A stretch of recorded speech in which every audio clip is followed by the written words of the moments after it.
Kadang-kadang saya berpikir sesusah itukah orang yang akan beribadah. Sedih gitu kalau kita mendengar.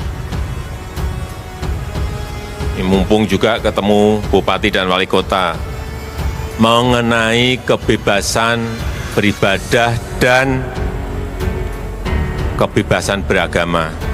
Ini hati-hati. Ini yang beragama Kristen, Katolik, Hindu,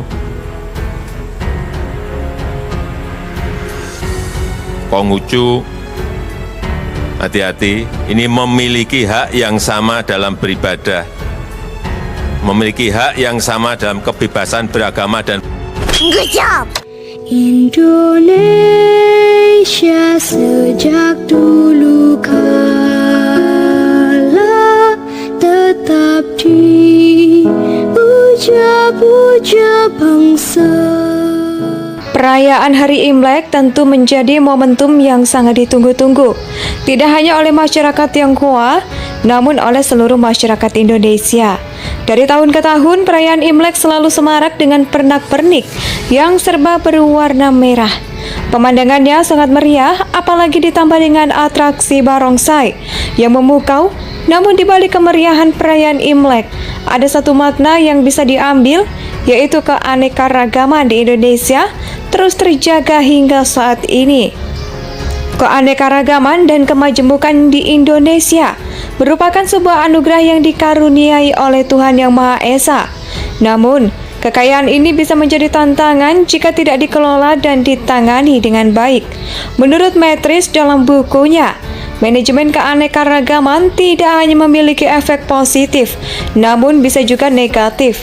Dampak buruknya yaitu orang-orang dengan etnis yang sama sering merasa keberatan menerima orang lain yang berlatar belakang berbeda.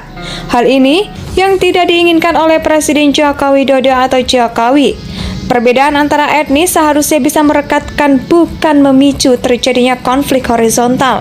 Namun kenyataannya, masih ada gesekan yang terjadi antar umat beragama di tanah air. Ironisnya, fenomena ini melibatkan sekelompok oknum mayoritas yang bertindak sewenang-wenang terhadap umat agama lain, seperti yang terjadi baru-baru ini. Misalnya ketika Bupati Lebak Itiek Octavia yang melarang perayaan Natal di wilayahnya, yaitu di Kecamatan Maja. Ada juga warga di Cilebut, Bogor yang melarang umat Kristiani yang hendak beribadah di rumah. Setelah 15 tahun penyelesaian terkait perizinan gereja ini akhirnya menemui titik akhir. Bayangkan, kasus GKI Yasmin sudah terbengkalai sejak era SBY, namun baru bisa diselesaikan ketika era Presiden Jokowi. Tentu tidak mudah untuk melupakan memori tersebut karena menjadi pertanda kalau ada kelompok yang terabaikan. Namun di era Presiden Jokowi, catatan ini sudah diputus. Makanya Presiden mengingatkan kepada para kepala daerah, jika semua agama minoritas Indonesia memiliki hak yang sama dalam beribadah. Mengapa? Karena hal ini sudah diatur dalam undang-undang, sehingga sudah sepatutnya kepala daerah berkomitmen untuk menjaga dan melestarikan kemajemukan di wilayahnya.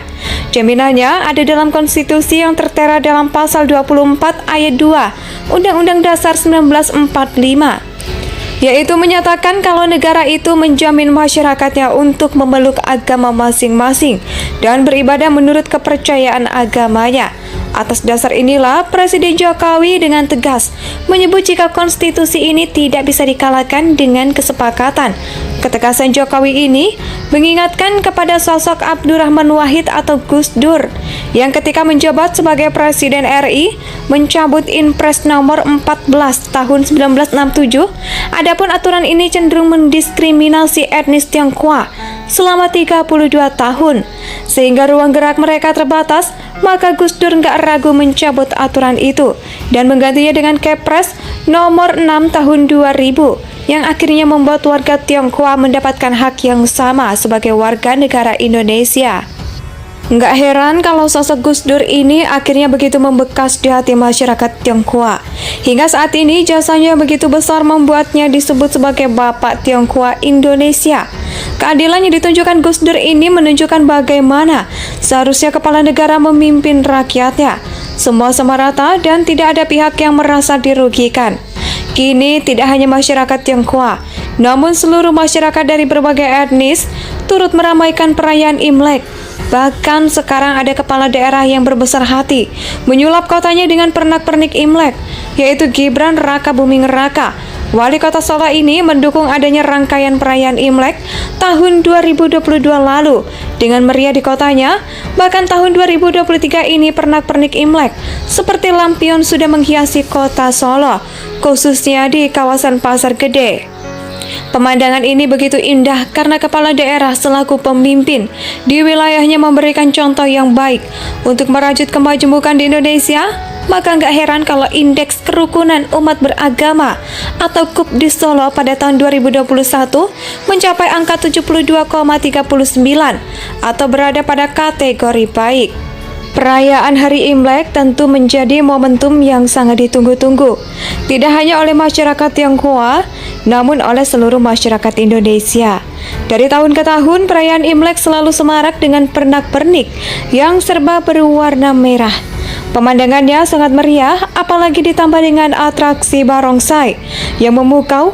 Namun di balik kemeriahan perayaan Imlek, ada satu makna yang bisa diambil, yaitu keanekaragaman di Indonesia terus terjaga hingga saat ini. Keanekaragaman dan kemajemukan di Indonesia merupakan sebuah anugerah yang dikaruniai oleh Tuhan Yang Maha Esa. Namun, kekayaan ini bisa menjadi tantangan jika tidak dikelola dan ditangani dengan baik. Menurut Metris dalam bukunya, manajemen keanekaragaman tidak hanya memiliki efek positif, namun bisa juga negatif. Dampak buruknya yaitu orang-orang dengan etnis yang sama sering merasa keberatan menerima orang lain yang berlatar belakang berbeda. Hal ini yang tidak diinginkan oleh Presiden Joko Widodo atau Jokowi. Perbedaan antara etnis seharusnya bisa merekatkan, bukan memicu terjadinya konflik horizontal. Namun kenyataannya masih ada gesekan yang terjadi antar umat beragama di tanah air. Ironisnya, fenomena ini melibatkan sekelompok oknum mayoritas yang bertindak sewenang-wenang terhadap umat agama lain, seperti yang terjadi baru-baru ini. Misalnya ketika Bupati Lebak Iti Oktavia yang melarang perayaan Natal di wilayahnya, yaitu di Kecamatan Maja. Ada juga warga di Cilebut, Bogor yang melarang umat Kristiani yang hendak beribadah di rumah. Setelah 15 tahun penyelesaian terkait perizinan gereja ini akhirnya menemui titik akhir.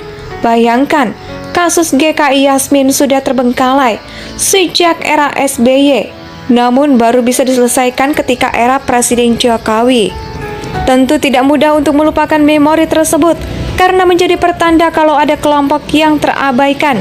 Namun di era Presiden Jokowi, catatan ini sudah diputus. Makanya Presiden mengingatkan kepada para kepala daerah, jika semua agama minoritas Indonesia memiliki hak yang sama dalam beribadah. Mengapa